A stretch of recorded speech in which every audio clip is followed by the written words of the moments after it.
ह्या तरुणाईकडे पाहिल्यानंतर अनेकांचे अनेक मतप्रवाह निर्माण होतात। पण एक गोष्ट सांगतो, खऱ्या अर्थानं 20, 21, 25वे वर्ष म्हटलं की तारुण्याचा एक असा उंबरठा, कारण युवा हा शब्द उलटा वाचला की होतो वायू। वायूसारखं तुफान ज्यांच्या अंतकरणामध्ये असतो ते म्हणजे युवा अवस्था।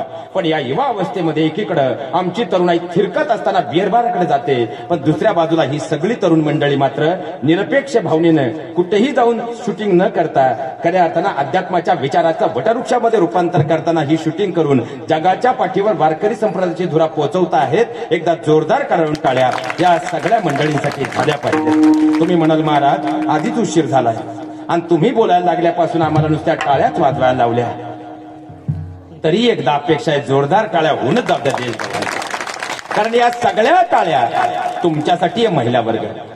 कारण संध्याकाळी 7 वाजता तू तिथं मी, 7:30ला मन झालं बाजिंद, 8 वाजता माझ्या नवऱ्याची बायको आणि 8:30ला आसावरीचं ते भलतच आले। आता सासूच्या लग्नात सुनबाई कलवली, हे सगळं उरकून तुम्ही आलात, तुमचेही मनपूर्वक ऋण व्यक्त करतो। आणि माझ्या खऱ्या अर्थानं चिंतन रूपीकडे सेवेकडे प्रस्थान करण्यापूर्वी कीर्तनकारापेक्षाही ज्यांचा अधिकचा पाठा आहे ती ही सगळी मंडळी म्हणजे या व्यासपीठावरचे सगळ्यात मोठे महादेव आहेत। एकदा जोरदार टाळ्या त्यांच्यासाठी झाल्या पाहिजे।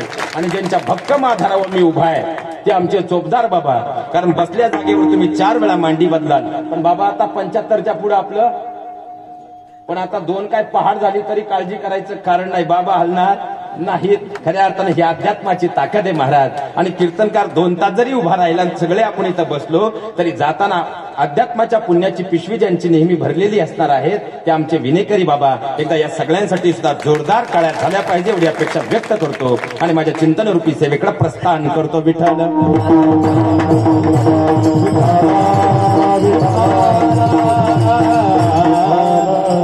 लक्षात घ्या महाराज, या अभंगाच्या गुह्य चिंतनामध्ये प्रवेश करत असताना आज खऱ्या अर्थानं मला वाटतं 5वा दिवस आहे, त्यामुळे 5वा दिवस आहे आणि सुरुवातीला आजच्या कीर्तनात 2 प्रश्न आहेत। या 2 प्रश्नांची उकल जोपर्यंत होणार नाही तोपर्यंत अभंगाच्या गुह्य चिंतनामध्ये प्रवेश करणं अयोग्य ठरणार आहे।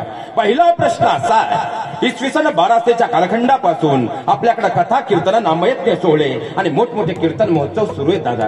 तरीही सध्याचा 2 वर्षांचा काळ पाहिला तर कोरोना आला आणि गाडीपेक्षाही अधिक वेगानं धावणारा माणूस मात्र गाडीचा हँडब्रेक ओढावा असा स्तब्ध होऊन घरात बसला। प्रत्येक माणूस शांत होता, पण एक गोष्ट अखंडपणे प्रभावित होती ती म्हणजे ही अध्यात्माची भक्तिधारा। आणि सध्याही ओमिक्रॉनचा कहर असताना एक प्रश्न सध्या विचारला जातो की अशा काळामध्येही आज तुम्हाला आणि मला एवढ्या मोठ्या कीर्तन सोहळ्याची, एवढ्या सुंदर कीर्तन महोत्सवाची गरज का आहे? लक्षात घ्या महाराज, या सृष्टीमध्ये 84 लक्ष योनी आहेत, पण वास्तव जीवन हे फक्त मनुष्याला मिळालेलं आहे। पण जगावं कसं हे मात्र समजलेलं तुम्ही बोलत चला, समजलेलं नाही। कारण 84 लक्ष योनीमध्ये कोणती योनी पहा, प्रत्येक योनी आडवी आहे महाराज, पण चालायला सरळ आहे। आणि एवढा एकच सरळ आहे, पण चालायला आडवा। माणसानं कसं जगावं आणि जगणं संपलं की कसं मरावं हे शिकवण्याचं जे कार्य करतं ते कीर्तन असतं। या पुढे जाऊन सांगू का, एखाद्यानं एखादा गुन्हा केला तर त्याला शिक्षा म्हणजे शासन करणारी जी व्यवस्था आहे, जी यंत्रणा आहे, ती यंत्रणा म्हणजे शासन यंत्रणा। पण त्या मुलाच्या मनामध्ये तो गुन्हा करण्याचा विचारच येऊ नये म्हणून त्याच्यावर संस्कार बिंबवणारी जी व्यवस्था आहे ती व्यवस्था म्हणजे संस्कार व्यवस्था। आणखी आपलं जालनाकर भाषे, पुणेकर भाषे सांगू का, गुड्डी गड्ड्यासोबत पळून गेली तर तिला शोधून आणणारी जी व्यवस्था आहे ती व्यवस्था म्हणजे शासन व्यवस्था। पण आमच्या मुलांच्या मनात असे वाईट विचार येऊच नये म्हणून त्यांच्यावर संस्कार बिंबवणारी जी व्यवस्था आहे ती व्यवस्था म्हणजे संस्कार व्यवस्था। देह हे धन ते मनुष्याचे काय आहे? लक्षात घ्या महाराज, येताना तुम्ही मी काही आणलं नाही, जाताना काही नेणार नाही। आज आपलं काही आहे हा सुद्धा तुमचा माझा भ्रम आहे महाराज, पण वाक्य उलट करतो, येताना घेऊन आलो ते तुमचं माझं प्रारब्ध होतं, आज करतोय ते आपलं क्रियामान कर्म आहे आणि घेऊन जाणार आहोत ते तुमचं माझं संचित आहे। मग संचिताचं गाठोडं जर व्यवस्थित बांधायचं असेल तर आजपासून आपली कर्म आपल्याला आदर्शवत करावी लागतील आणि कर्म जर आदर्शवत करायचे असतील त्यासाठी संस्कार अत्यंत महत्वाचे आहे. आणि आज मी तिला संस्कार व्यवस्थेचं या संबंध जगाच्या पाठीवरील सगळ्यात मोठं विश्वविद्यालय आणि विद्यापीठ कोणतं असेल ते म्हणजे कीर्तन आहे. आणि म्हणूनच आज समाजाला कीर्तनाची गरज आहे.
खऱ्या अर्थानं आध्यात्मिक दृष्टीनं कीर्तनाचा जर फायदा पाहिला तर हे शरीराला देवत्व प्राप्त करण्याची जी ताकद आहे ती नामसंकीर्तनात आहे. आणि दुसऱ्या बाजूने जर विचार केला तर या तरुणाईला संस्कारांचं विद्यापीठ देणारं महाविद्यालय जर कोणतं असेल ते म्हणजे कीर्तन आहे. आणि म्हणूनच आज समाजाला कीर्तनाची गरज आहे. दुसरा प्रश्न असा सध्या या कोरोनानंतरच्या काळामध्ये दादा एक नवीनच पिढी जन्माला आहे.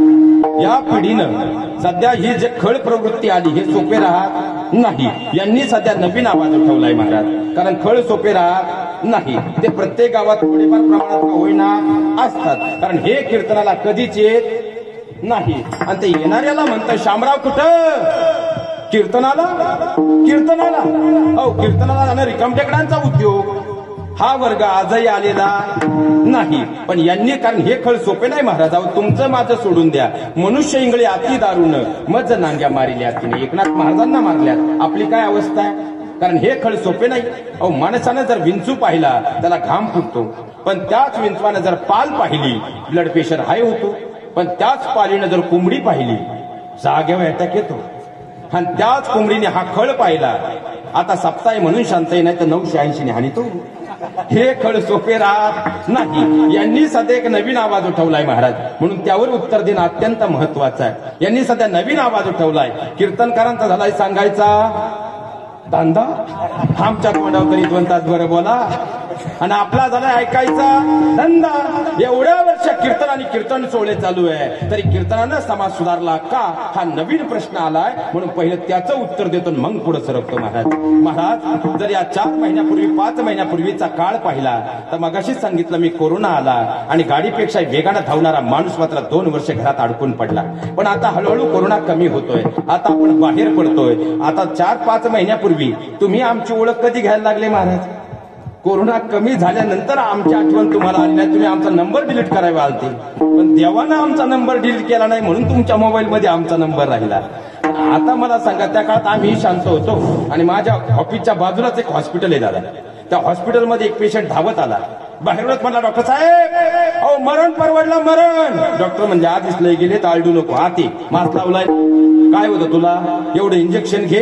गोळ्या थोड्या महागाच्या आहेत पण 3 दिवस वेळेत घे आणि 4थ्या दिवशी मला दाखवायला ये. आता योगायोग असा आमचे कीर्तन शांत होते. मी नेमकं हॉस्पिटलमध्ये होतो. पहिला पेशंट उभा आलता. आता आडवाच होऊन आला. बाहेरूनच म्हणला डॉक्टर साहेब दवाखाना बंद करा. सर्टिफिकेट जाळून टाका. अहो पहिला तरी उभा आलतो आता आडवाच होऊन आलो. डॉक्टर एमडी होता पण डोक्यात मुंगी आल्या बघ. अरे 500ची गोळी दिली तुला. 2 एकदम घेतलो तर माणूस जागेवर जातय आणि तुला फरक पडा ना भाऊ. डॉक्टरने जरा घाबरत विचारलं पण दादा गोळ्या वेळेत घेतल्या ना. तो म्हणला डॉक्टर साहेब काय त्या गोळ्या दिल्या हो. नुसत्या कडू कडू कडू सगळ्या घेतल्या खिडकीतून टाकून दिल्या. डॉक्टरने डोक्याला हात लावला, रे वेड्या, गोळी कडू असो नाही तर गोड असो, ती जर पोटात गेली तरच काम करणारे वाक्य महत्वाचे, उत्तर शोधायचे पुन्हा ऐका. गोळी कडू असो नाही तर गोड असो, ती जर पोटात गेली तरच काम करणारे. मला सांगा, आता आपल्या जालन्यात मध्ये एवढे मोठमोठे कीर्तन सोहळे होतात, सगळी तरुणाई महाराज येण्याच्या अगोदर कशी महाराजांच्या पुढेच असते? सापडेल का दिवस? तरी या ठिकाणी मोठ्या प्रमाणात तरुणाई उभी आहे आणि त्यांच्याच खांद्यावरती ही धुरा एकदा जोरदार काळा त्यांच्यासाठी झाल्या पाहिजेत महाराज. पण महाराष्ट्रातल्या कोणत्याही गावात जा, महाराज येण्याच्या अगोदर तरुणाई महाराजांच्या पुढे सापडेल महाराज? सापडेल? अहो, इकडं कीर्तनकाराची प्रस्तावना, तो मागे अंधारात झाड शोधतो आणि वडाचा असेल तर बसला वडा खाली. इकडं कीर्तनकाराची प्रस्तावना, तिकडं त्याची मोबाईलवर व्हॉट्सअप सोबत गुड्डी सोबत प्रस्तावना. काय करतेस पिलू? बरी आहेस का पिलू? आमच्या गावात सप्ताह चाललाय पिल्लू, आज कोरडे महाराजांचं कीर्तन आहे पिल्लू. घरी आईला समजेल म्हणून इथं बसून चॅटिंग करतोय पिल्लू. पिल्लूच्या नादात आमचे 2 तास गेले डोक्यावरून. आज तुम्ही असता माहिती, तुम्ही काय सोप्या आहे का महिला वर्ग? तुम्ही सोप्या नाही. तुळशीचं लग्न झाल्यापासून 2 महिने तुम्हाला झोप नाही. ती कीर्तनाला आली तरी शेजारीला म्हणती, कष्ट करून पप्या वाढवला पण पप्याचं लगीन जमाना. आणि जवळ सध्या मकर संक्रांत 15ला होऊन गेली महाराज. पण खरी संक्रांत जर कोणावर असेल तर शेतकऱ्याच्या पोरांवर. कारण सध्या शेतकऱ्याच्या मुलांची लग्न होत. कमाईला मंडळ तुमच्याकडे बरं आहे? कायचं बरं आहे महाराज? आता 35 गावा सापडतील. तो रातच्या 12ला भांडारा पाहिला तरी उठून उभा राहतो, बा आपल्या जागा पडतो काय. पण जाऊ दे महिला मंडळ, मी तुमच्या मुलासारखा आहे. मुलगा म्हणून एक प्रश्न विचारतो. मला सांगा, शेतकऱ्याच्या मुलांची लग्न झाली, तुम्ही जीवन नाही आले का भाऊ? शेतकऱ्याच्या मुलांची लग्न झाली पाहिजे. आपला पप्या यंदा तरी पिवळा झाला पाहिजे. यंदा तरी आपल्या पप्याला गुड्डी मिळाली. मग मला सांगा, तुम्ही आता फक्त शांत राहा. महिला मंडळ ज्यांना असं वाटतं शेतकऱ्याच्या मुलांना मुली मिळाल्या पाहिजे, फक्त महिला मंडळ त्याने एकदा जोरदार टाळ्या वाजवा. बरेच नवरदेव राहिलेत वाटतं. मग जर महिला मंडळ तुमची अपेक्षा आहे शेतकऱ्याच्या मुलांना मुली मिळाल्या पाहिजे, तर आता मला तुम्ही सांगा, बाबांच्या पुण्यतिथीच्या निमित्ताने एवढा सुंदर सोहळा आहे आणि बाबांच्या धर्म मंडपात बसलेलो आहोत, इथं खोटं बोलता येणार नाही. मग जर तुमची सगळ्यांची अपेक्षा आहे शेतकऱ्याच्या मुलांना मुली मिळाल्या पाहिजे, तर इथं बसलेली कोणती आई आता बाबांची शपथ घेऊन सांगेल, महाराज मला आता उपरती झाली, मी माझी गुड्डी शेतकऱ्याच्याच मुलाला देणार?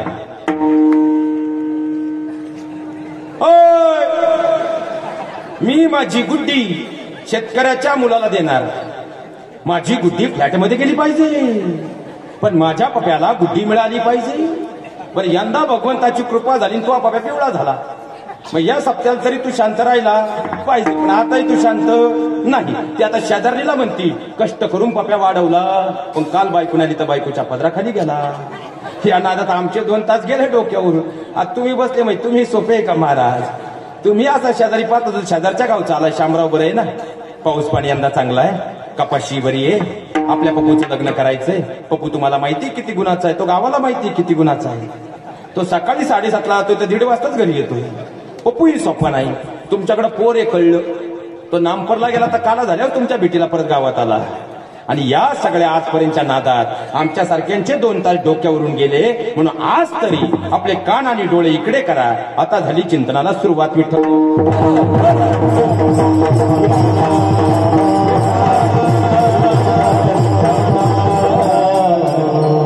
लक्षात घ्या महाराज, या अभंगाद्वारे जगद्गुरु तुकोबारा तुम्हा आम्हाला तो भगवान परमात्मा आपलासा करण्याचा उपदेश करतात. पण तुकोबाराय, आम्ही कलियुगातील जडजीव इतके स्वार्थी आहोत, आम्ही आमच्या फायद्याशिवाय कोणतीच गोष्ट करत नाही. सप्ताहाला जर जेवण असेल तर आम्ही मांडवात बसायलाही जागा ठेवत नाही. पण सप्ताहाला जर जेवण नसेल तर 9 ते 11 आम्ही 50ही राहू की नाही खात्री देता येत नाही. आम्ही एवढे स्वार्थी आहोत, आम्ही आमच्या फायद्याशिवाय कोणतीच गोष्ट करत नाही. मग तुम्ही आम्हाला सांगताय तो भगवान परमात्मा आपलासा करून घ्या, पण महाराज आमचा काही फायदा? तुकोबाराय सांगतात, कानाचे पडदे उघडे ठेवून ऐका. अहो, मनुष्य जन्माला आल्यापासून मृत्यूपर्यंत प्रत्येकाची धडपड सुखासाठी चाललेली आहे. सर्व सुखाची आशा जन्म गेला, सर्व सुखाची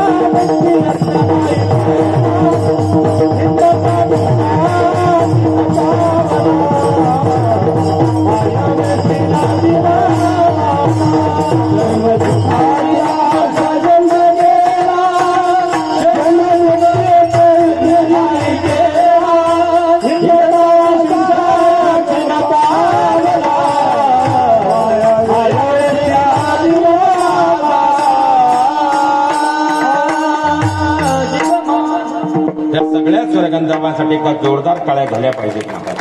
आणि आजपासून आपल्या सप्ताहाला एक सवय लावून घ्यायची. मला सांगा, ही सगळी मंडळी आपल्या प्रेमासाठी रोज इथं येत असतात. मग ही सगळी मंडळी आपल्या प्रेमासाठी येतात म्हटल्यानंतर कोणतंही प्रमाण झाल्यानंतर त्यांना टाळ्या वाजवून प्रोत्साहन देण्याचं काम आपलंय का शेजारच्या गावचं आहे? म्हणून आजपासून कोणतंही प्रमाण झालं की टाळ्या वाजल्या एकदा जोरदार टाळ्या होऊन जाऊ द्या. लक्षात घ्या, खऱ्या अर्थानं जन्माला आल्यापासून मृत्यूपर्यंत प्रत्येकाची धडपड सुखासाठी आहे. अहो, खऱ्या अर्थानं सुखासाठी आम्ही बंगला बांधला. 58 वर्ष फाटकी लुंगी लावून मुंबई, पुणे, जालना, बुलढाणा MIDCत आम्ही नोकरी केली आणि 58ला रिटायर्ड होऊन 5-50 लाख घेऊन आम्ही गावात आलो. आता प्रत्येक गावात एक टोळी आली. सर, तुमच्या गावात आहे का नाही माहित नाही, पण कोणत्याही गावात एखादा रिटायरमेंट नंतर 5-50 लाख घेऊन गावात आला त्याला मोकळं केल्याशिवाय ही टोळी सोडित नाही. या रावसाहेब, बसा रावसाहेब, तुमच्यासारखा माणूस 4 गावात नाही रावसाहेब. फुगला रावसाहेब, मारले कुदळ, गेले 25. 2 वर्ष गेले, तुमच्यासारखा माणूस गावात नाही रावसाहेब. तुम्ही वाढ रावसाहेब, थोडीशी गरज द्या रावसाहेब. 2च वर्ष गेले, मोकळा रावसाहेब. 25 लाख बंगल्यात गेले, 25 लाख पाहुण्या रावल्या निजी रावले, तुम्ही झाले मोकळे. महाराज, हे माझं वाक्य नाही. अहो, दारावरच्या कुत्र्याला जर 2 दिवस भाकर मिळाली नाही तर ते सुद्धा दारासमोर राहत नाही. महाराज म्हणतात, हे जग दिल्या घेतल्याचे अंतकाळीचे. जोपर्यंत तुमच्याकडून फायदा आहे हा समाज तुम्हाला जवळ करणार आहे. ज्या दिवशी जवळचा फायदा संपला समाज तुम्हाला दूर लोटणार आहे. तुम्ही फक्त बोलत चला. सुखासाठी बंगला बांधला, सुख मिळालं महाराज. सुखासाठी लग्न केलं, 2.5 लाखाचे तिला दागिने केले. 2.5 लाखाची गावाला जिरवायला, भाऊकीची जिरवायला मोठा हॉल घेतला. 1.5 लाखाचे तर पाहुण्या रावळ्यांना फेटेच घातले. 2.5-3 लाखाचे नुसते डीजे होता महाराज. आणि फुलाच्या गाडीत जी बायको घरी सजून आणली तीच तुम्हाला मला काय म्हणती? आता आम्ही काय वेगळे का महाराज? तुमच्या पुढे आल्यावर बोलतो, नाही तर सप्त्याला 7 दिवसांनी घरी गेले सपय. मला सांगा, तीच तुम्हाला मला काय म्हणती? तुम्हाला काही कळत नाही, तुम्हाला काही कळत नाही तरी आपलं येडं म्हणतं बायको प्रेम करती. बायकोच्या प्रेमाचा झटका आहे, पण तेवढा वेळ आता आपल्याकडे नाही. चला पुढे. सुखासाठी बायको केली, सुख मिळालं महाराज. तुम्ही तर गप्पच झाले, जीवन आले का तुम्ही? तुम्ही बोलले तर आपलं सूत्र जमल, नाही तर विठोबा रुक्माई ज्ञानेश्वर माऊलीवर नाळं खाली पाकिट मी चाललो. मला सांगा, सुखासाठी बंगला बांधला, सुख मिळालं. सुखासाठी लग्न केलं, सुख मिळालं. सुखासाठी पप्या जन्माला आला. तोच पप्या कॉलेजला गेल्या म्हणतो, माझ्या पप्पानं माझ्यासाठी काहीच प्रॉपर्टी करून ठेवली नाही. सुखासाठी गुड्डी जन्माला आली. 2 पतपेढ्यांचं कर्ज काढून तिला जालन्याला कॉलेजला पाठवली. ती कॉलेजच्या गेटवरूनच गड्ड्याला घेऊन गेली तर परत गावात आडनाव बदलून आली. सुखासाठी बांध कोरली. ती बांध कोरणारी एक नवीन टोळी आली. व तुमच्या गावात आहे का नाही माहित नाही, पण कोणत्याही गावात जा महाराज, गाव तसं चांगलं, पण तंटामुक्तीच्या अध्यक्षाला भेटलं का 90% प्रकरण फक्त जमिनीच्या वादांचे आहेत का नाही? बरं, सगळ्यात वाईट दिवस जर सध्या कुणाला आहे तर तंटामुक्तीच्या अध्यक्षांना आहे. सगळे तंटामुक्तीच्या अध्यक्ष होण्याआधी असे होते, पण 2च वर्ष राशी झाले. गरीब बायकोचं ऐकावं लागत, एवढं गावचं ऐकावं लागते महाराज. तर लय अवघड राहतंय. मला सांगा महाराज, बरं, हे बोलण्याची वेळ यासाठी आली आहे, कोणत्याही कार्यक्रमात एकत्र यायला आम्ही आनंदानं तयार आहोत महाराज. पण आज खऱ्या अर्थानं घरात 2 भाऊ जर एकत्र राहायला तयार नसतील, गुण्या गोविंदाने राहायला तयार नसतील तर तुम्हीच उत्तर द्या. इथं उभं राहून मी कोणतं मोक्ष आणि अध्यात्म सांगायचं? सगळ्यात मोठा प्रश्न आहे महाराज, सगळ्यात मोठा. महाराज, आज कोणत्याही गावात जा, कोणत्याही गावात जा, मला सांगा 2 भावांमध्ये वाद असण्याचं कारण काय? अहो, तुम्ही आम्हाला 5-5 लाख रुपये देऊन आमच्या रामकथा आयोजित करता, इथं ऐकता, पण घरी जाताना लक्ष्मणावर केस टाकायचा विचार मनात घेऊन जात असाल तर आम्ही रामायणातून शिकलो काय? सगळ्यात मोठा प्रश्न आहे महाराज. अहो, 2 भाऊ लहान होते ना, 2 भाऊ लहान होते ना, त्यांनी खऱ्या अर्थानं शाळेत जर निघाले तर दप्तर तुझ्या पाठीवर की दप्तर माझ्या पाठीवर, यावरून 2 भाऊ एकमेकांशी भांडत होते, एकमेकांचे केस ओढत होते, पण वर्गात बसताना मात्र मांडीला मांडी लावून बसत होते. अरे, ते 2 भाऊ जर संध्याकाळी आईच्या शेजारी झोपायला गेले तर आईचं तोंड तुझ्याकडं की आईचं तोंड माझ्याकडं, यावरून एकमेकांशी भांडत होते, एकमेकांचे केस ओढत होते, पण पोलीस स्टेशनला जाऊन कधी एकमेकांवर केस टाकत नव्हते. तेच रक्ताचे 2 भाऊ आज मात्र काहीच न पिकणाऱ्या जमिनीच्या गुंठावर बांधासाठी जर एकमेकांवर कुऱ्हाड घेऊन धावत असतील, तुम्हीच उत्तर द्यावं. इथं कोणता अध्यात्म आणि मुक्ती आम्ही खऱ्या अर्थानं सांगायची? सगळ्यात मोठा प्रश्न आहे. आणि प्रत्येक गावात ही टोळी आली महाराज. यांना आता गावानं नवीन नाव दिलंय, बाण कोऱ्या. बरं, तुम्ही नीट अभ्यास करा. हे बाण कोरणारे 1 एकर, 2 एकर, 3 एकर, 5 एकरच्या पुढचा माल आहे. याच्या निम्या वावरात काँग्रेस आहे, पण याच्या वावरात ट्रॅक्टर आला का शेजाऱ्याला झटकाचे. लय अवघड आहे महाराज, लय अवघड आहे. बरं तुम्ही इथं बसलेले सगळे आता सुज्ञ आहात. मला सांगा, तुम्ही रामायण अनेक वेळा ऐकलंय? रामायण इथं बसलेला प्रत्येकानं पाहिलंय, पण या महाराष्ट्राची दुर्दम्य शोकांतिका मांडतो महाराज. आजपर्यंत रामायण आम्ही अनेक वेळा ऐकलं, पण आजपर्यंत रामायण अंतःकरणात रुजवलंच नाही. म्हणून तर आज महाराष्ट्राच्या मातीत राम लक्ष्मण दिसत नाहीत. सगळ्यात मोठी शोकांतिका, सगळ्यात मोठी. म्हणून हात जोडून तुम्हाला आजच्या कीर्तनाची पहिली विनंती करतो महाराज, अहो रामायणाचा पूर्वार्ध आणि रामायणाचा उत्तरार्ध बारकाईनं समजून घ्या. रामायणाचा पूर्वार्ध जर आम्ही पाहिला तर राम लक्ष्मणांमधलं राम भारतातलं प्रेम दिसतं, आणि त्याच रामायणाचा आम्ही उत्तरार्ध जर पाहिला तर वाली आणि सुग्रीवात निर्माण झालेला विसंवाद असेल, किंवा विभीषण आणि रावणात निर्माण झालेली लालसा असेल. लंका सोन्याची होती तरी माती मोल ठरली, हे सगळ्यात मोठं वास्तव आहे. अहो ज्यावेळी प्रभू रामचंद्रांना कैकेयी मातीच्या सांगण्यावरून वनवास झाला, प्रभू रामचंद्रांनी अंगातली वल्कले बाजूला ठेवली, आणि पाहता पाहता खऱ्या अर्थानं अंगातले जडजवाई बाजूला ठेवले आणि अंगामध्ये वल्कले परिधान केली, आणि एक एक पाऊल पडू लागलं. लक्ष्मण भैयाला बातमी कळाली आणि लक्ष्मण भैया धावत आले, अंगातले जडजवाई बाजूला केले, वल्कले परिधान केली, आणि आपल्या दादा समोर म्हणजे प्रभू रामचंद्रांच्या समोर उभे ठाकले. आणि प्रभू रामचंद्र उत्तरले, लक्ष्मणा बाळा, अरे वनवास मला झालाय रे, तुला नाही, येऊ नकोस माझ्या सोबतीनं. लक्ष्मण भैयानं दिलेलं उत्तर इथं बसलेल्या प्रत्येकानं कानाचे पडदे उघडे ठेवून ऐका. लक्ष्मण भैयानं सांगितलं, दादा विसरला? अहो हा लक्ष्मण म्हणजे तुमची सावली आहे. जिथं जिथं फुलं असतील दादा तुम्ही पुढे असाल, आणि जिथं जिथं काटे असतील हा लक्ष्मण पुढे असेल. आपण जर असे सोबतीनं चाललो तर 14 वर्षाचा वनवास सुद्धा स्वर्गमय होऊन जाईल. हा रामायणाचा पूर्वार्ध आहे. आणि याच रामायणाचा उत्तरार्ध जर आम्ही पाहिला तर वाली आणि सुग्रीवात निर्माण झालेला विसंवाद असेल, किंवा खऱ्या अर्थानं रावण आणि विभीषणामध्ये निर्माण झालेला लालसा असेल. अरे ज्यावेळी प्रभू रामचंद्रांचा बाण रावणाला लागला, रावण एवढा महाकाय होता, तो कोसळला तर साक्षात पृथ्वी डचमळली, डोली भूमी गिराद सकंदर. तसा रावण कोसळला, पृथ्वी डचमळली. पण त्याच वेळी प्रभू रामचंद्रांनी एक वेळ लक्ष्मण भैयाकडे पाहिलं आणि सांगितलं, लक्ष्मण पाहतोयस ना, पाहतोयस ना, हा फक्त रावण नाही बरं, जगाच्या पाठीवर, दादा इको कमी करा, जगाच्या पाठीवर 4 वेदांचा ज्ञाता जर कोण असेल तो म्हणजे हा रावण आहे. अरे जगाच्या पाठीवर साक्षात देवांनाही बंदिवान करणारा महाबलशाली राजा जर कोण असेल तो म्हणजे हा रावण आहे. स्वतः आईसाठी आत्मलिंग आणणारा मातृभक्त विरळ या जगाच्या पाठीवर कोण असेल तो म्हणजे हा रावण आहे. एवढंच काय लक्ष्मणा, पण आज माझ्यापेक्षा ज्ञानी 3 लोकात जर कोण असेल तर तो हा रावण आहे. हा रावण मृत्यूशय्येवरती सुद्धा तुला जे ज्ञान देईल, तुझ्या आयुष्याचं सोनं करणारा असेल. जा तुझ्या मनातील प्रश्नांचं उत्तर घेऊन ये. आणि लक्ष्मण भैयांचं एक एक पाऊल रावणाच्या जवळ पडू लागलं. रावण मिनमिनत्या डोळ्याने पाहिलं आणि लक्ष्मणाकडे पाहून उत्तरला, बोल वनवासी, येण्याचं काय प्रयोजन? आणि लक्ष्मण भैया उत्तरले, रावण युद्ध सुरू झाल्यापासून माझ्या मनात एकच प्रश्न आहे रे, त्या प्रश्नाचं उत्तर मला हवं आहे म्हणून आलोय. आणि रावणानं सांगितलं, वनवासी, जोपर्यंत मी तुझ्या प्रश्नाचं उत्तर देणार नाही तोपर्यंत डोळे मिटणार नाही, विचार. आणि त्यावेळी लक्ष्मण भैयानं विचारलं, रावण माझ्या मनात फक्त एकच प्रश्न आहे रे. अरे जर पाहिला गेलं तर आम्ही दूर वनाच्या मार्गातून आलो, तू तुझ्याच मातीत भक्कमपणे उभा होता. अरे तुझ्याकडे महाबलाढ्य राक्षसांची फौज होती, आमच्याकडे साधे वानर होते. अरे प्रत्येक बाबतीत अरे साक्षात देवांना बंदिवान करणारा तू महाबलशाली होता. आम्ही तर वानर सेनेबरोबर आलेलो फक्त सवंगडी होतो.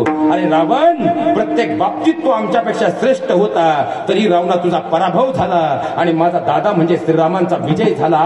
याचं नेमकं कारण काय? रावणानं दिलेलं उत्तर इथं बसलेला प्रत्येक राम लक्ष्मणांना ऐकावं. रावणानं दिलेलं उत्तर होतं, लक्ष्मण तुझं म्हणणं अगदी बरोबर आहे. अरे प्रत्येक बाबतीत मी तुझ्या भावापेक्षा श्रेष्ठ होतो, तरी खऱ्या अर्थानं या लंकाधिपती रावणाचा पराभव झाला आणि तुझा दादा वनवासी श्रीरामाचा विजय झाला.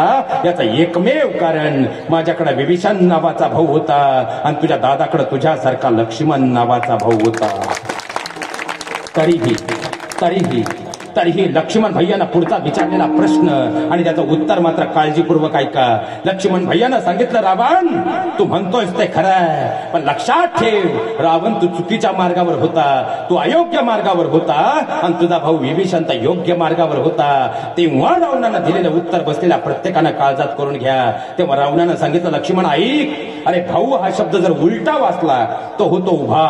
जो कोणत्याही परिस्थितीमध्ये आपल्या भावाच्या पाठीमागे भक्कमपणे उभा असतो सांगतो ना तो म्हणजे भाऊ. कलियुगामध्ये जेव्हा जेव्हा दोन भावात प्रेम दिसेल हा समाज त्यांना राम लक्ष्मणांची उपमा देईल, आणि जेव्हा त्या घरात वितुष्ट निर्माण होईल हा समाज म्हणेल घर का भेदी लंका ढाये, विभीषणाचंच नाव येईल. आणि आज आपण कलियुग पाहतोय ते वास्तव आहे महाराज, ते वास्तव आहे. अहो विचार करा, रामायण फार मागे होऊन गेलं. आपण आपल्या गावात, आपल्या तालुक्यात, आपल्या जिल्ह्यात येऊ द्यात महाराज. मला सांगा, बांध करून बंगला बांधला एक तरी माणूस सापडेल? बांध करून जमीन घेतली एक तरी माणूस सापडेल? बांध करून गाड्या घेतल्या एक तरी माणूस सापडेल? बांध करून आपल्या मुलांना घडवलं एक तरी माणूस सापडेल? अहो ज्यांनी आपल्या मुलांना घडवलं, ज्यांनी घरं बांधली, ज्यांनी आपल्या मुलांना एका वेगळ्या उंचीवर पोहोचवलं आणि जी मुलं घडली त्यांनी बांध करण्याकडे कधी लक्षच दिलं नाही. आणि ज्यांनी बांध करण्यात आपलं आयुष्य घालवलं त्यांनी स्वतःच्या आयुष्याची तर माती केली, पण आपल्या न कळत्या पुढच्या पिढीला सुद्धा अजाणत्या वयामध्ये पोलीस स्टेशनची पायरी चढायला लावून पुढची सुद्धा एक पिढी बर्बाद केली. हे सगळ्यात मोठं वास्तव आहे महाराज, सगळ्यात मोठं वास्तव. अहो विचार करा, आमच्या अनेक पिढ्या आल्या, आमच्या अनेक पिढ्या आल्या या मातीच्या बांधावर बसल्या, एकमेकांशी भांडल्या, एकमेकांसोबत हसल्या आणि शेवटी एका ताटात जेवल्या आणि याच बांधाच्या मातीत मिसळून गेल्या. तुम्ही मी काय अमरपट्टा घेऊन आलो? आपल्याला सुद्धा जर एक दिवस याच मातीत जायचं असेल, कोणता अहंकार आणि कशासाठी भांडतोय? अरे दिवाळीचा सण आला, आमच्या पोराने नवीन कपडे मागितली तर आमच्या पोरासाठी आम्ही कपडे घेत नाही, कारण त्या दिवस कोर्टाची तारीख असते, वकिलाच्या खिशात पैसे द्यायचे असतात. म्हणून खऱ्या अर्थानं तो बाप आपल्या लेकरांसाठी कपडे सुद्धा घेत नाही. मग कोणता समाज आम्ही निर्माण करतोय याचा विचार मात्र नक्की करायला हवा महाराज. अहो कोणत्याही गावात जा, ज्या गावामध्ये घरामध्ये दोन भावांमध्ये प्रेम आहे ना, ते खरं आज समाजाच्या पाठीवर एका वेगळ्या उंचीवर आहेत. आणि जिथं जिथं भावाभावांमध्ये वितुष्ट आहे त्यांनी नरकात जायची गरज नाही, कारण ती खरंच नरक आहेत. हे सगळ्यात मोठं वास्तव आहे महाराज. ही जे तुम्ही तुमच्या आई वडील पाहताय, ही जी वयस्कर पिढी पाहतायत ना, यांना फक्त दोन वेळचं जेवण मिळावं म्हणून ते बोलत नाहीत. पण तुमचे हे मायबाप मात्र खऱ्या अर्थानं रात्रीचे तुम्ही सगळे झोपले ना, रात्रीच्या 12 वाजता तोंडात उशी घालतायत आणि हमसून हमसून रडतायत, कारण ज्या वयामध्ये त्यांना एकमेकांची साथ हवी होती, दोन भावांनी वितुष्ट निर्माण केलं, तशी आई बापांची सुद्धा वाटणी केली. हे वास्तव आहे महाराज. अहो खऱ्या अर्थानं तो बाप जर आपल्या वडिलांचा विचार करून पाहाव, तुमचे वडील हयातभर कष्ट करत राहिले आणि त्याचं लग्न झालं आणि 1 वर्षात तुमचा माझा जन्म झाला, त्या दिवशी त्या बापानं खऱ्या अर्थानं बापपण स्वीकारून आपलं तारुण्य आपल्या लेकरांसाठी निछावर केलं आणि त्या आईनं बाईपण सोडून आईपण स्वीकारलं आणि खऱ्या अर्थानं त्याने आपलं संबंध आयुष्य आपल्यासाठी वाहून घेतलं. पण उतार वयामध्ये जेव्हा त्यांना एकमेकांच्या आधाराची गरज होती त्यावेळी ते दोन भाऊ काहीच न पिकणाऱ्या जमिनीच्या बांधासाठी एकमेकांवर कुऱ्हाड घेऊन धावले आणि खऱ्या अर्थानं जमिनीची वाटणी केली. तशी आपल्या मायबापाची सुद्धा वाटणी केली. आज आई खऱ्या अर्थानं दुरून बापाकडे पाहून 2 वर्ष लवकर मरतीये, तर तो बाप त्या आईकडे पाहून झुरून 1 वर्ष लवकर मरतोय. मग मला सांगा, मला स्वर्गात काय नरकात जागा मिळेल का? सगळ्यात मोठा प्रश्न आहे महाराज, सगळ्यात मोठा प्रश्न आहे. अहो विचार करा, हो या कोरोनानं दाखवून दिलं महाराज. 2 भावांमध्ये वितुष्ट निर्माण झालं, कोर्टापर्यंत केस गेली, कोर्टाची पहिली तारीख पडली आणि दुसरी तारीख पडणार त्यावेळी तुमच्या भावाला कोरोना झाला. अरे जसा कोरोना झाला दुसऱ्या दिवशी स्कोर वाढला आणि पाहता पाहता त्याला हॉस्पिटलला ऍडमिट करण्यात आलं. अरे 4 दिवस निघून गेले, भाऊ मात्र विचार करत राहिला की भेटायला जावं की न जावं. शेवटी 5व्या दिवशी गावात बातमी आली, तुमचा भाऊ अनंतात विलीन झाला. आणि ज्या भावाबरोबर आयुष्यभर कोर्टाचे वाद चालू राहिले, शेवटी तो भाऊ फुटत आला आणि त्याची लेकरं उघड्यावर पडली. मग मला सांगा, त्या वादात आम्ही मिळवलं काय? सगळ्यात मोठा प्रश्न आहे महाराज, सगळ्यात मोठा प्रश्न आहे. म्हणून माझं कीर्तन तुम्हाला पटलं नाही ना, मरेपर्यंत मला परत तुमच्या गावात कधी बोलू नका. पण आज मुलगा म्हणून तुमच्या सगळ्यांच्या पायावर डोकं टेकून हात जोडून तुम्हाला आजच्या कीर्तनाची पहिली विनंती करतो, 2 भावांमध्ये जमिनीचे वाद विसरावं. कारण खऱ्या अर्थात काहीच न पिकणाऱ्या बांधासाठी आपल्या रक्ताच्या नात्यांना दूर करू नका. कारण तुम्हाला गाव शेट म्हणेल, गाव शेट म्हणून खऱ्या अर्थानं तुम्हाला कडेवर घेईल. पण विचार करा, तुमच्या मोबाईलमध्ये 1000 नंबर होते, पण ज्या दिवशी तुम्हाला कोरोना झाला आणि तुम्ही पॉझिटिव्ह आलात, अनेक वेळा पाहता गावापर्यंत तुमचा आरटीपीसीआर रिपोर्ट गेला आणि पुढच्या 10 मिनिटात सगळ्या मित्रांचे मोबाईल नॉट रिचेबल झाले. आणि ज्या भावाबरोबर तुमची कोर्टात केस सुरू होती, भले तुमच्यात वाद होते, पण शेवटी तुमच्या लेकरांना 14 दिवस त्यानं सांभाळलंही आणि डबा घेऊन दवाखान्यापर्यंत आलाही. हे वास्तव जीवनात कधी विसरू नका महाराज, हे वास्तव कधी विसरू नका. कारण ओ शेठ म्हणणारे आज लोक तुम्हाला शेठ म्हणतील, शेठ म्हणून तुमचा चहा पितील, पण एक दिवस खऱ्या अर्थानं तुमच्यावर वेळ आली तर हे शेठ बाजूला जातील आणि रक्ताचा सक्का भाऊ तुमच्या सोबतीला येणार आहे. हे जीवनात कधी विसरू नका. एवढं जरी तुम्ही आजच्या कीर्तनातून घेऊन गेलात ना महाराज, तुमचं मला माहित नाही, बाबांच्या चरणावरची आजची सेवा यशस्वी असेल महाराज. यशस्वी असेल. अहो महावैष्णवमाऊली त्यानं पण फार सुंदर सांगतात महाराज. राजहंसापुढे चाचूचे आरगडे तोडी जे विक्षीर निराचे. राजहंस ज्याप्रमाणे दूध आणि पाणी वेगळं करून पितो ना, त्याप्रमाणे प्रत्येक गावात एक टोळी आली महाराज. महिला मंडळ. त्या टोळीतली पहिली टोळी तुमच्याकडे मंथरेची टोळी. ही टोळी सकाळी उठल्यापासून एकच ठरवते आज कोणत्या सासूनात भांडणं लावायची. आणि तशी तुमच्याकडे एक नवीन टोळी आली, गावकीन भावकी. ही टोळी तुम्हाला पावला पावलावर भेटते. तुमच्या भावाबद्दल तुमच्या मनात विष कोरते. सकाळच्या 5 रुपयाच्या हॉटेलच्या कटिंग चहामध्ये तुमच्या घरामध्ये विष पेरून निघून जाते. पण राजहंसाप्रमाणे आत काय घ्यायचं आणि बाहेर काय सोडायचं, ज्या दिवशी तुम्हाला समजलं स्वर्गात जायची गरज नाही, तुमचं घर स्वर्ग होईल. तुम्हाला बांध कोरायचेत ना महाराज, नक्की कोरा. पण जमिनीच्या फुटभर बांध काय कोरताव? कोरायचे असतील तर मनात निर्माण झालेले अंधश्रद्धेचे बांध कोरा, मनात निर्माण झालेले लालसेचे कोरा, मनात निर्माण झालेल्या वासनेचे कोरा आणि मनात निर्माण झालेल्या अविचारांचे कोरा. आपलं घर तर स्वर्ग होईल, पण एक एक घर स्वर्ग होत गेलं तर एक दिवस गाव सुद्धा स्वर्ग होईल. ही सगळ्यात मोठी परिस्थिती देते विठ्ठल.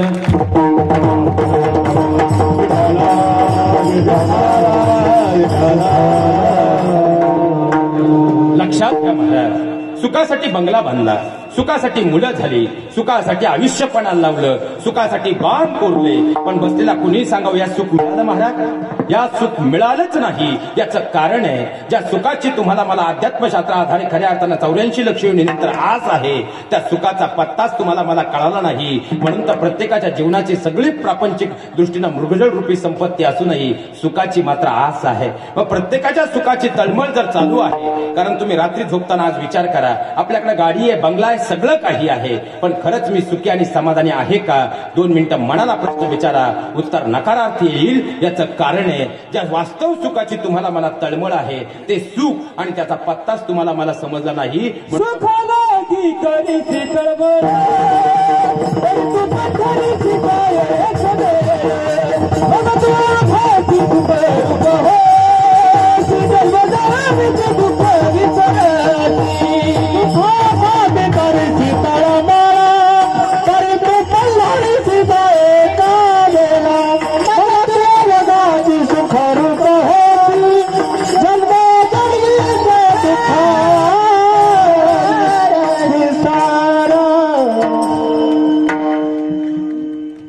आज थोडा त्रास होईल, पण सवय लागली. काळजी करू नका, मी विसरत नाही. लक्षात घ्या, जगद्गुरु तुकोबांनी तो मार्ग दाखवला की तुमची माझी प्रत्येकाची तळमळ सुखासाठी आहे, तर मग त्या सुखाचा जो वास्तव पत्ता आहे तो म्हणजे पंढरीचा परमात्मा आहे. मग तुकोबाला आहे त्या पंढरीच्या परमात्म्याकडे असं काय आहे, तर त्या पंढरीच्या परमात्म्याकडे खऱ्या अर्थानं तुमच्या माझ्या सुखाची चावी आहे. आणि ती चावी म्हणजे कलियुगी उद्धारे हरीच्या. कारण शास्त्र असं सांगतं की त्रेतायुगामध्ये भगवान परमात्मा हे यज्ञ केल्यानंतर प्रसन्न व्हायचे. द्वापार युगामध्ये जर आपण अभ्यास केला तर द्वापार युगामध्ये भगवान परमात्मा हे जप केल्यानंतर प्रसन्न व्हायचे. पण कलियुगामध्ये संतांनाही माहित होतं, भगवंतालाही माहित होतं हे मॉडेल आळशी आहे. हे उठतच 8 वाजता तर बाकीचं काय? कारण मला सांगा, त्या सगळ्या जुन्या आजीबाई बसल्यात. आजी तुम्हीच सांगा, तुम्ही सकाळी 5 वाजता उठल्यानंतर पहिलं काम काय करायच्या? सरळ टाकून रांगोळी काढायच्या. आता आपल्या घरात उष्टाचं मॉडेल आलं एक मम्मी, ती काय करती? ती उठल्यावर पहिलं काय काम करती? ती पहिलं व्हॉट्सअपचं नेट चालू करून सगळ्या ब्रॉडकास्टला गुड मॉर्निंगचा SMS करतील, मग तिचं पारायण सुरू होत. मग आताचे संतांनाही माहित होतं, भगवंताला माहित होतं हे मॉडेल आळशी आहे. पण मला सांगा महिला मंडळ, आईला एक मुलगा दारुडा आहे आणि दुसरा मुलगा ज्ञानी आहे, तर आई त्या दारुड्या मुलाला घराच्या बाहेर काढते का? त्याला स्वतःपासून दूर करते का? त्याच्याबरोबरचे सगळे संबंध तोडून टाकते का? आईची माया अशी असते महाराज, लेकरू चांगलं असू नाही तर वांगलं असू, पण ती त्याला उराशी म्हणजे खऱ्या हृदयाशी कवटाळून ठेवते. मग संत जर आमचे मायबाप आहेत, मग ते आम्हाला दूर करतील का? म्हणून संतांनी देवाशी मिटिंग केली आणि देवाला सांगितलं, देवा आम्ही भक्ती करतोय म्हणून तुला मोठेपणा आहे, आणि आता जर आम्ही मृत्यूलोकात गेलोच आहोत तर ह्या सगळ्या लेकरांचं कल्याण व्हावं ही माझी अपेक्षा आहे. म्हणून संतांनी देवाशी मिटिंग करून मध्यस्थी केली आणि कलियुगामध्ये तुमच्या माझ्या उद्धाराचा सोपा मार्ग म्हणजे मुक्तीचा सोपा मार्ग दाखवला. कलियुगी उद्धारे हरीच्या. कलियुगामध्ये